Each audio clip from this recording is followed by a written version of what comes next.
e la mettiamo in onda, esatto, la mettiamo, eccola qua, perché è una collega, adesso trovo anche l'inquadratura giusta, che è questa. Ciao Pilar, come vedete, una giornalista Movistar Cope e che ci racconterà un po' dalla Spagna e dal suo punto di vista non solo il momento attuale, parleremo anche, ovviamente cercheremo di parlare di pallacanestro. Grazie per essere ad Area 52 intanto. Un piacere. Allora, Marza, non abbiamo dipanato il discorso della lingua. Come vogliamo procedere per il discorso, per mettere a suo agio? No lo sé, Pilar, como quieres, inglés, italiano, spagnolo, todo lo que quieres. Obviously, for me, it's better in Spanish, but I can talk in English too. So, in italiano non è facile, non è facile. No. Ok, no, ma questo è sicuro. Italiano è molto difficile, però anche in spagnolo, tranne che per Marza, per noi non è facile. Quindi ti direi, siccome le domande secondo me non sono così complicate, noi te le facciamo in inglese e poi rispondi come vuoi. Dillo in inglese, però, ti ho appena detto di non parlare in italiano.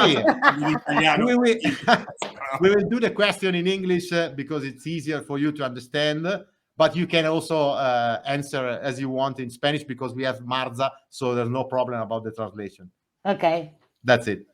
So let's become serious. And the first question is about the news that the Euroleague have sent this afternoon. And at the moment, the 3 teams from Russia are suspended from the tournament. This is I would say the scene at the moment. What do you think about it? And what do you think in the next days can happen about this situation? At the beginning, I had a game between CSKA Moscow and Real Madrid that is suspended. It was on Friday 4th. So I think it's a decision in accordance with governments are doing. I mean, if we are trying to not permit some things that are Russian making, so probably sports cannot look to the other way. So let's see what happens, and let's see about how many weeks or months. I don't know what is happening in Ukraine, but I think it's a decision. I think the statement of Jordi Bartomeu is so clear. We are not blaming Russian teams about what is happening in Ukraine, but if our governments are making some decisions, sports cannot look into the other way. So let's see. Probably it's just a question of hope. I think we hope this war ends as soon as possible. So maybe we are in a regular season, 28th row. So it's going to be quite difficult to finish in a right way. So this is why the statement of Euroleague and the statement of Jordi Bartomeu is talking about. Okay, let's see. If we cannot complete all the regular season with these teams, okay, the results from Russian teams will be out. So it opens another Euroleague season. If we take the standings and the results, it's obviously that to Final Four, maybe there will be other teams that till today were in the 8 first positions. So we hope this war ends as soon as possible, but I think it's too complicated to complete this season in a normal way. Definitely, I would say. Pilar ci dice sostanzialmente che in questo momento l'Eurolega non aveva non ha un compito facile naturalmente, ma che non si può non allinearsi a quello che stanno facendo in questo momento i governi di tutta Europa, e quindi inevitabilmente lo sport deve allinearsi, diciamo così, a quella che è la politica comune della Comunità Europea, che per una volta mi sento di dire anche particolarmente comune, giustamente. Il problema è che non ci sono tempistiche, quindi tutti speriamo ovviamente che la guerra finisca al più presto, magari in pochi giorni, e a quel punto Jordi Bartomeu e il board dell'Eurolega spera di poter completare in tempo con la regular season e quindi avere un quadro dei playoff in cui magari reincludere, perché si è risolto il problema, le squadre russe. Ma se questo non dovesse accadere, e credo che il tempo che sono presi possa essere di 1, 2, 3 settimane al massimo, ecco che si va verso l'esclusione delle squadre russe, che Pilar ci dice, e che come dicevamo anche noi prima, non può che essere l'unico scenario se vuoi concludere la stagione. È molto difficile, è una situazione dura, non sarà una cosa molto equa, come diciamo, perché perderai dal punto di vista dell'equità competitiva del torneo, ma certe cose vanno sopra le nostre teste, quindi qualche decisione andava presa. Per ora l'Eurolega ha preso questa. Yeah, think about along this evening, all European and world statements about UEFA and FIFA and the International Olympic Committee. All the decisions are done in the same way.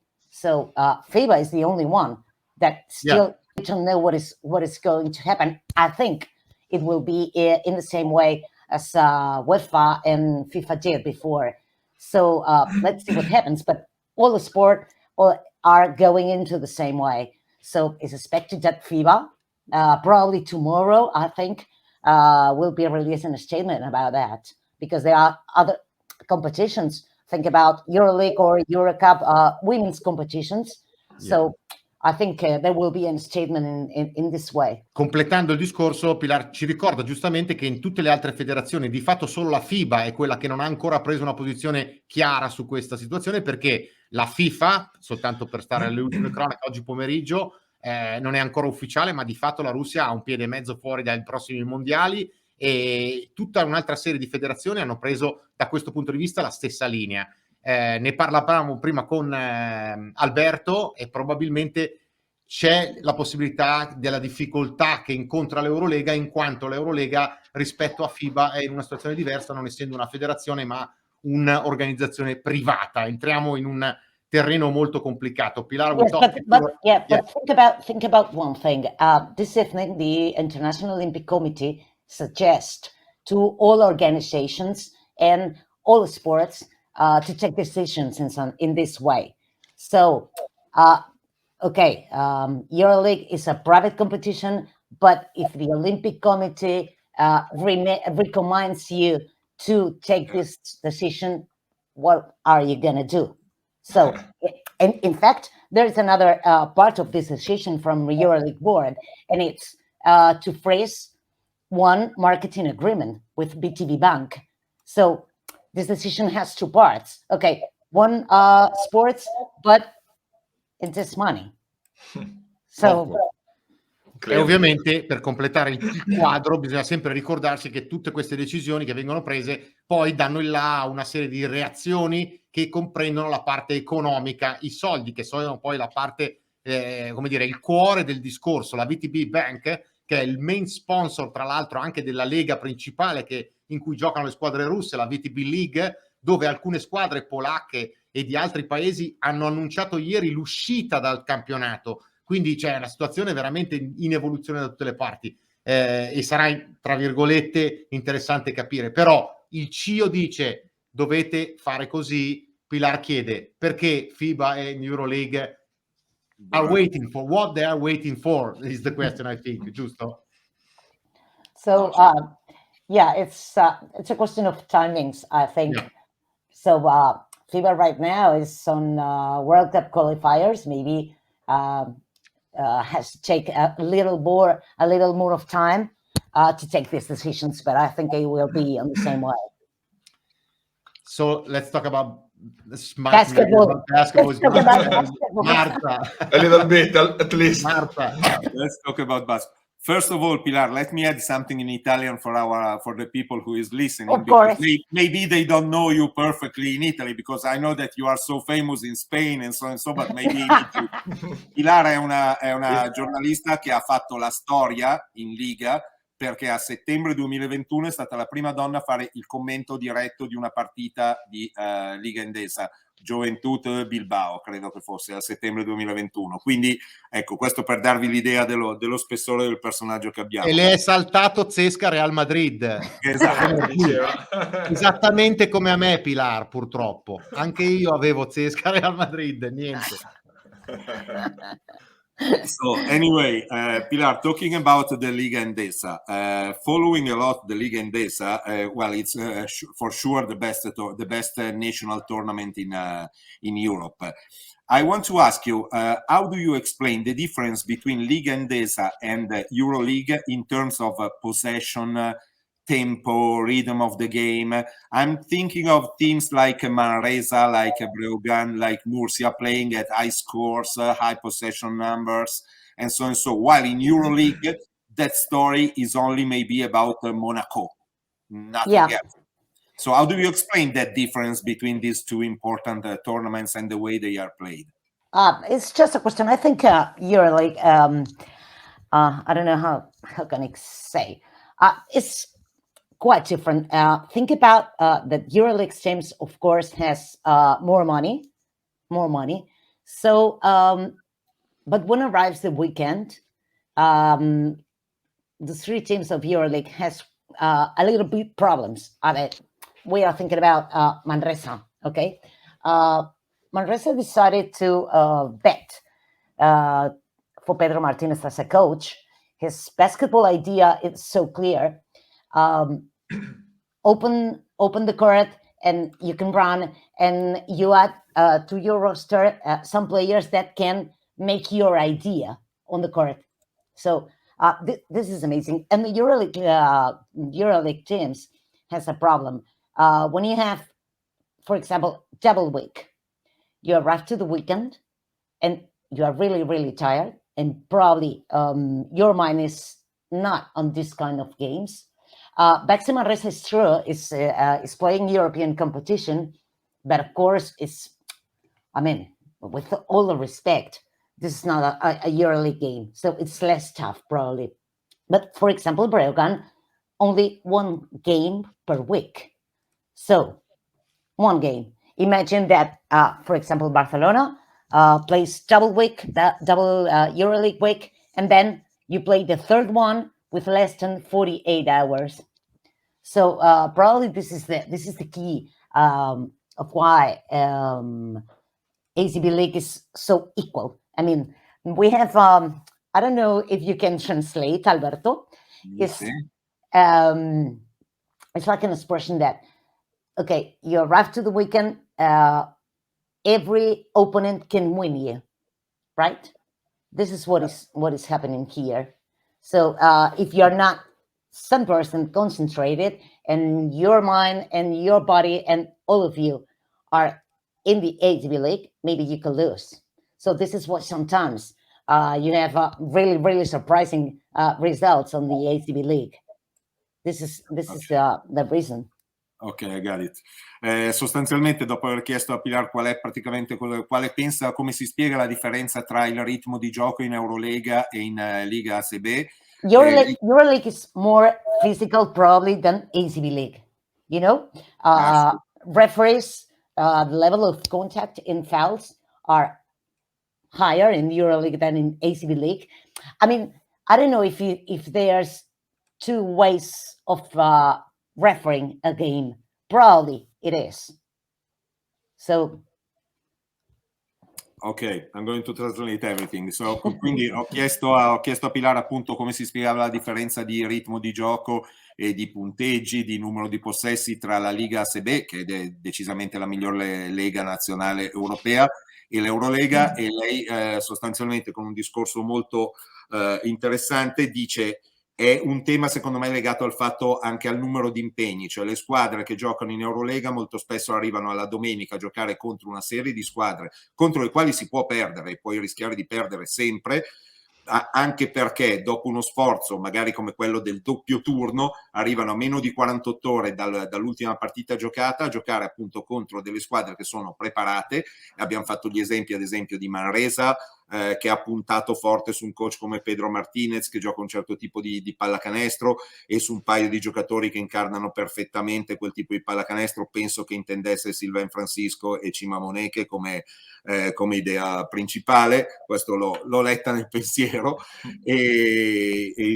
O altre squadre come il Breogán che addirittura non ha nessun impegno durante la settimana e quindi arriva la domenica perfettamente preparato, in ritmo, dopo aver preparato tutta quella partita, e puoi trovarti di fronte a risultati molto stupefacenti, molto inattesi, delle grandi sorprese. Alla fine ha poi aggiunto che il livello fisico, anche il livello dei contatti fisici tra l'Eurolega e la Liga ACB è molto differente, ci sono dei contatti molto più duri in Eurolega eccetera eccetera, e anche quello può fare quando poi ti ritrovi a giocare partite di ACB. Paglia, a te. Ciao Pilar, I'm pleased Ciao. to talk with you. My question is on Sergio Scariolo. In Italy, probably what he did along his career was a little bit underappreciated. I mean, maybe because he stayed for so many years in Spain.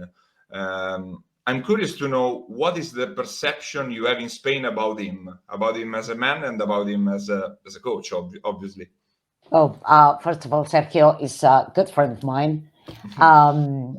Okay, I think Sergio, when came to Spain, it's more than 20 years ago.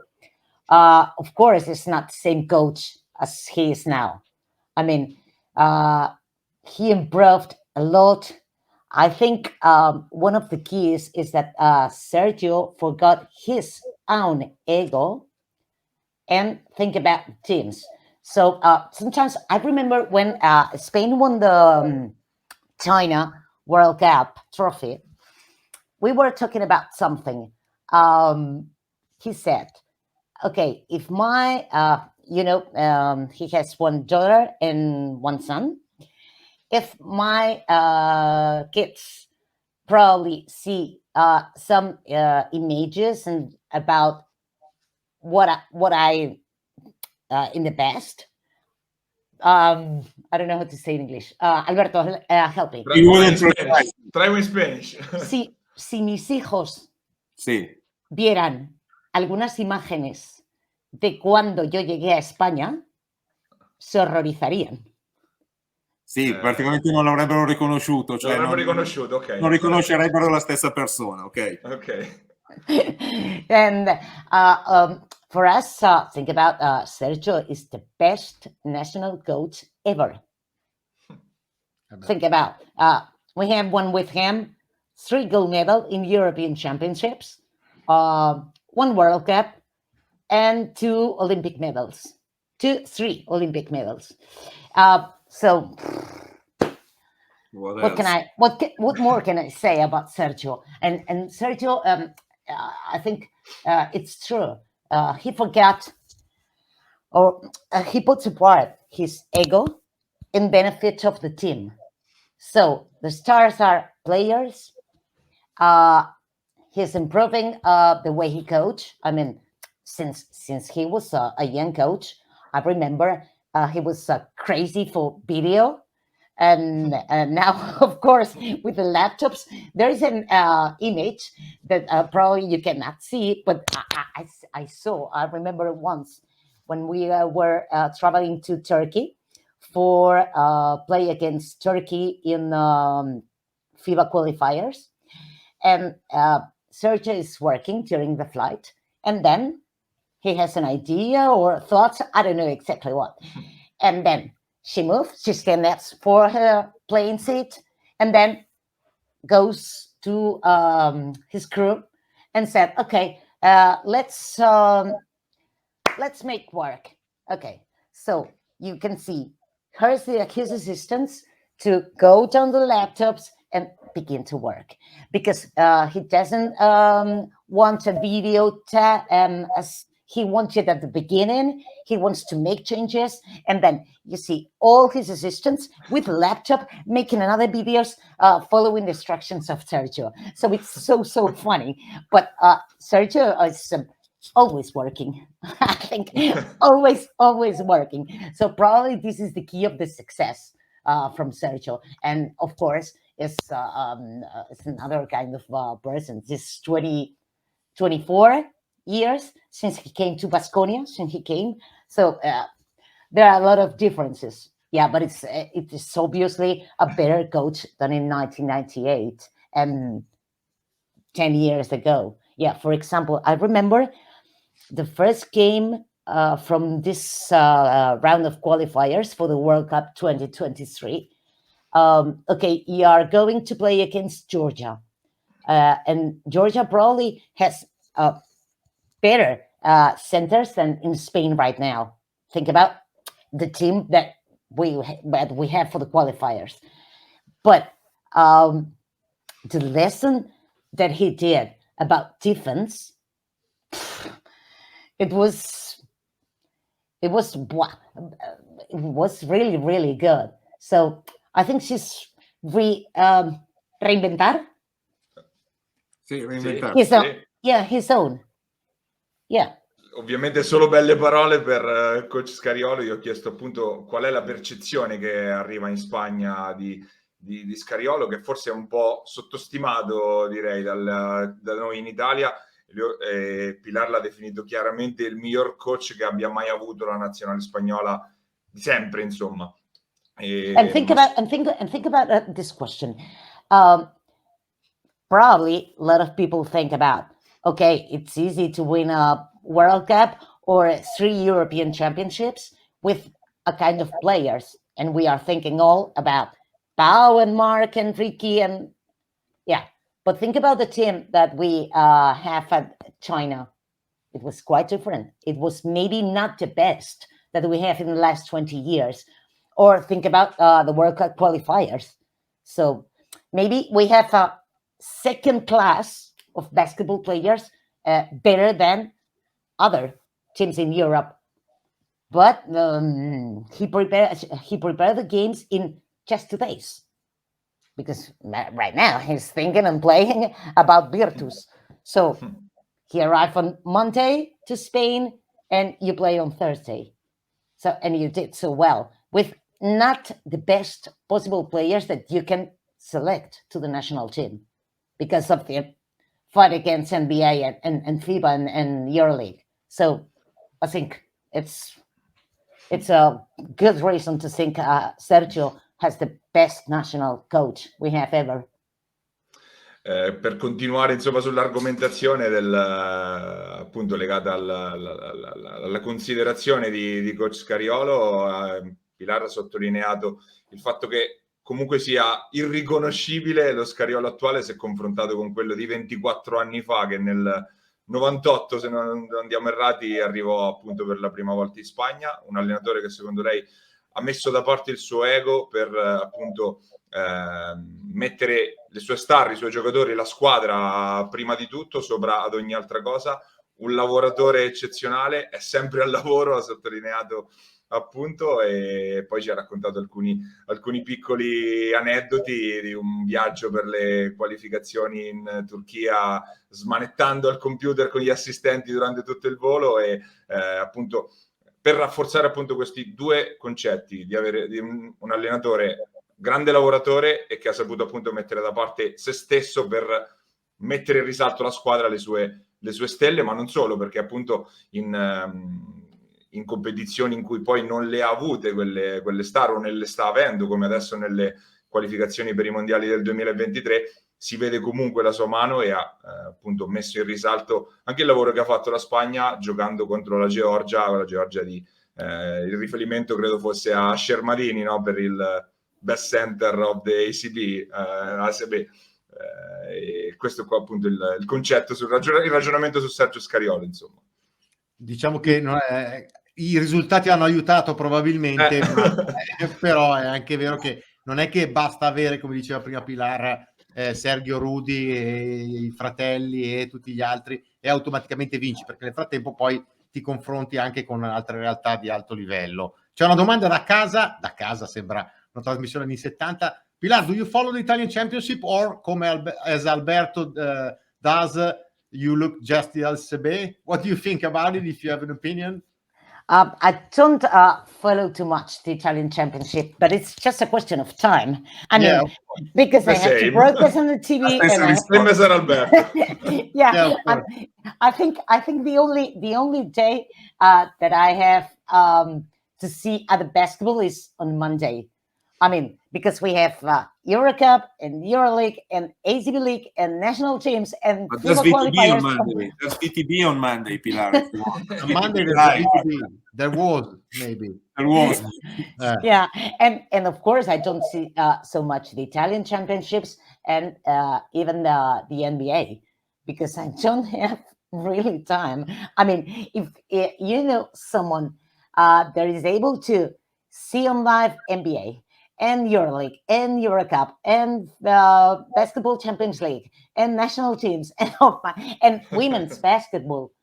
So It's impossible, believe Pilar, me. Someone is lying. You have a Welcome in guy the like group. that. It's Paglia. Paglia is a guy like that. I mean, he can follow everything. Welcome on board. He's tweeting about NBA, women's basketball, whatever, Champions League with stats. NBA and women's basketball. And the minors. A little less. So maybe you're arriving late, because think about women's are the present and the future. Yeah. So, anyway, let's go back to a big rivalry. I mean, I want to ask you something about Los Clásicos de este año.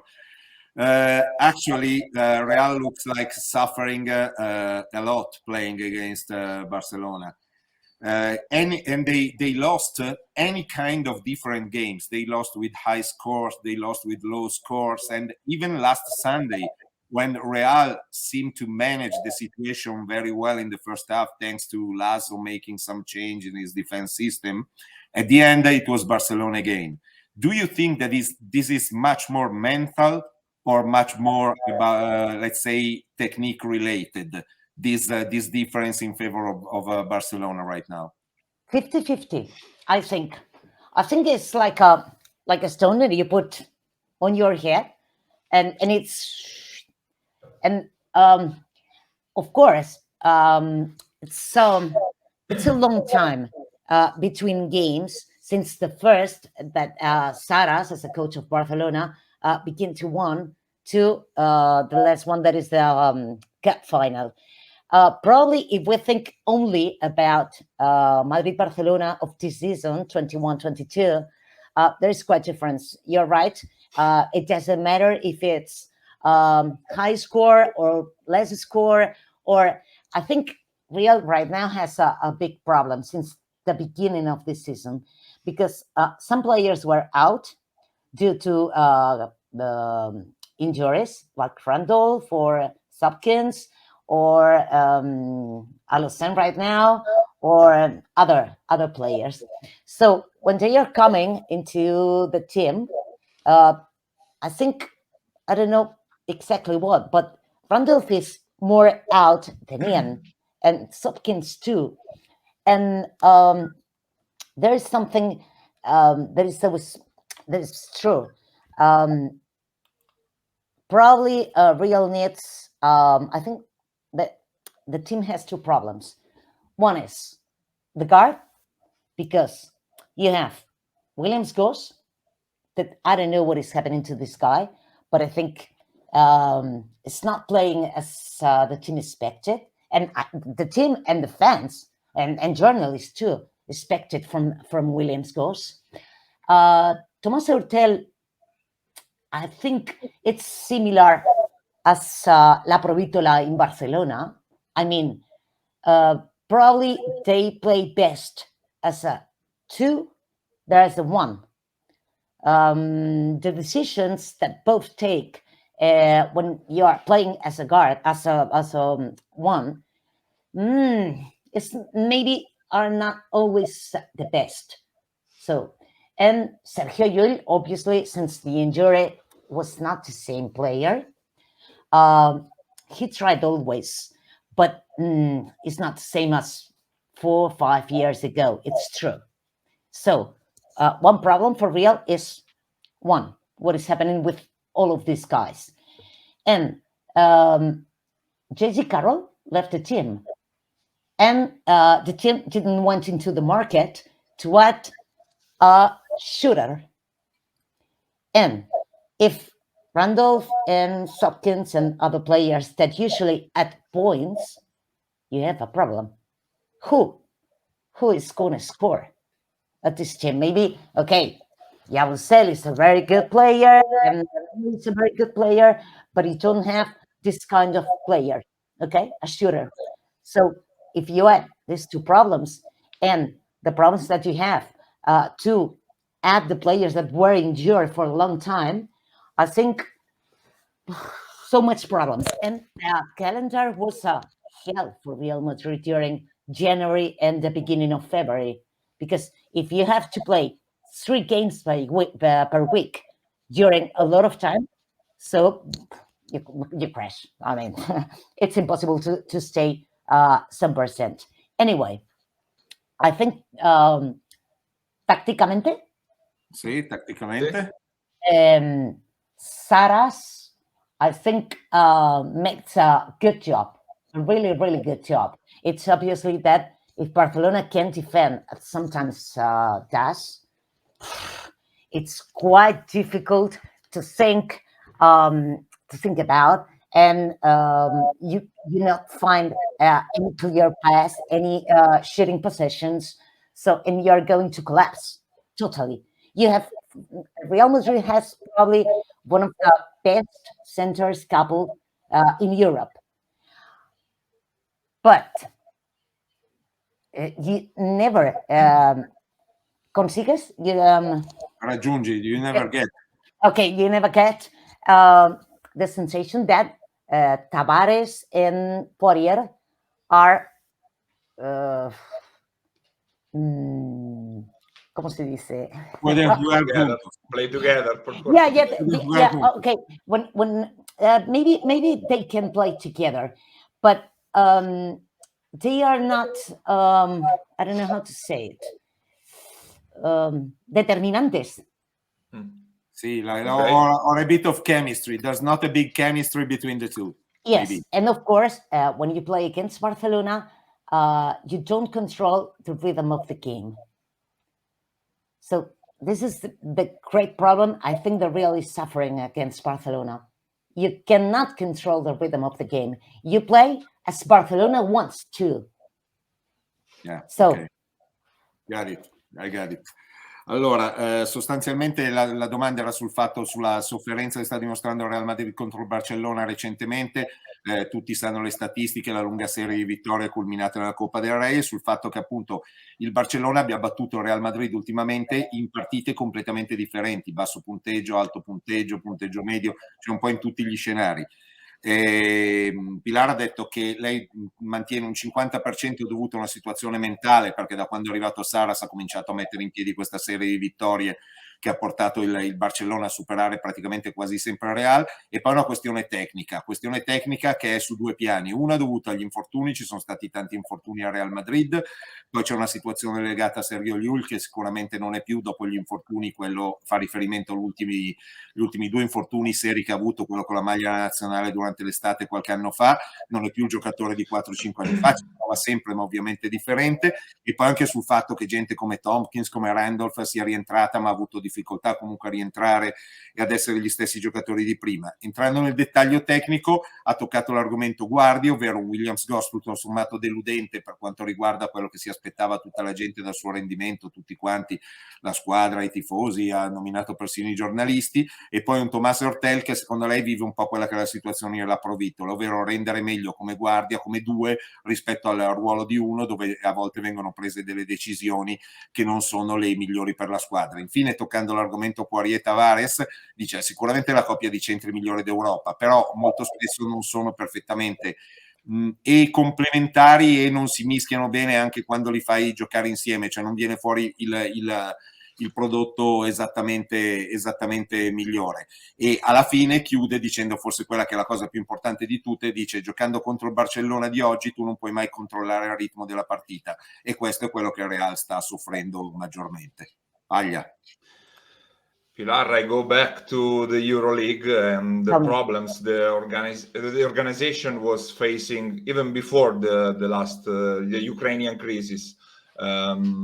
We all know the position about Jordi Bertomeu. Do you think he's still having a key role in the decision making inside Euroleague? And do you have any idea about what his future will be after finishing this season? I think it's too complicated. I think clubs in Euroleague are, they have so clear. They don't want Jordi as CEO. They want to make decisions, I don't know if altogether, but at least some clubs of the Euroleague. I don't know if they are really trying to find a person that can make the job as clubs wants. So it's quite difficult, because I think some decisions has to be taken as a CEO. If you are asking to 18 clubs. Okay, owners are 11, but if you are asking every team to make the decision, maybe sometimes you don't have time enough to do. And because there are a lot of countries and a lot of teams and quite different situations for each team. So I don't know if it's so clear what is really happening. I think when there is no head to make some decisions, maybe it will be a problem.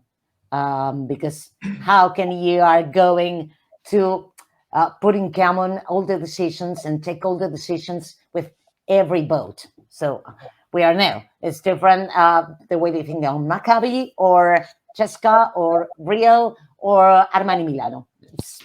So how they are going to make an effort to grow all the clubs in the same way? I don't know. Probably there will be another zeal. I don't know which kind of movements he can do in the future. I mean, if clubs are going to, I don't know how to say. I don't know. Do you see him inside Real Madrid, inside of Barcelona? Yeah, no, I'm thinking about all clubs. I mean, because I don't think that Barcelona and Real Madrid has more power in the Euroleague than Maccabi Tel Aviv, for example, or Zalgiris, or Armani Milano. So let's see what happens and how can the new CEO, if there's a new CEO, can manage. Because every team, wants its part. So let's see what happens. It's not easy. Let's see if they are wrong or in the right way. Let's see in the future. Ho chiesto a Pilar della posizione di Jordi Bertomeu dentro l'Eurolega, appunto già prima della crisi appunto ucraina. Ovviamente si stava discutendo della sua sostituzione alla guida appunto dell'organizzazione, e ovviamente una situazione complicata perché i club, almeno gli 11 presidenti, diciamo, gli 11 soci che compongono l'organizzazione di Eurolega, vogliono tutti avere voce in capitolo in maniera importante, ma per arrivare poi alle decisioni serve poi alla fine un capo che le prenda, perché sennò ogni volta andare a convocare ogni singolo club, ogni singolo presidente per prendere ogni decisione si perde tempo, ci si perde in continue necessità di trovare accordi, insomma sarebbe troppo farraginoso. Al momento non c'è una figura che riesca a garantire questo da un lato la volontà appunto dei club di avere maggior potere, dall'altra quella di avere un decision making più veloce, agile e forte, un po' sullo stile che aggiungo io che avrebbe un commissioner NBA, se vogliamo, e quindi la situazione è ovviamente molto complicata ed in divenire resa ancora più complicata dalla situazione attuale, ovviamente. Pilar, we are at the end of the transmission for today. I think we will talk in a couple of months at the end of the regular season, maybe, and we go with 2 months. 2 months. No, maybe we are maybe less. Maybe less. We are in the 6 last final rounds. Yeah, of course. It's 28 this week. Yeah, but we don't know when the regular season will end. That's also. I think we have to finish it on time. I think we can do it, of course, without Russian teams. But I think we are going to be on time. Yeah, hopefully. I think we are going to stay. I don't know where, if in Berlin or in Belgrade, to Final Four. I hope so. Barcelona, maybe. I hope so, because one of the worst problems that we have in a basketball universe is about calendars. You cannot be all the seasons with these problems of calendar. Yeah. So, and we have to finish on May 21, 22 with the Final Four, because if not, we are in a big problem, because what is happening with our national leagues? And what about something that is, I think, more important? What is going to happen with players and coaches holidays. That's So- other problems that Pilar showed us, but we will talk in let's say 40 days. We will be back. Yeah, okay. For the end of the regular season. At the end of the regular season. No, thank you so much. Goodbye. Good work. Gracias. Ciao. Pilar. Gracias. Gracias. Grazie mille. Ciao ciao. Ciao.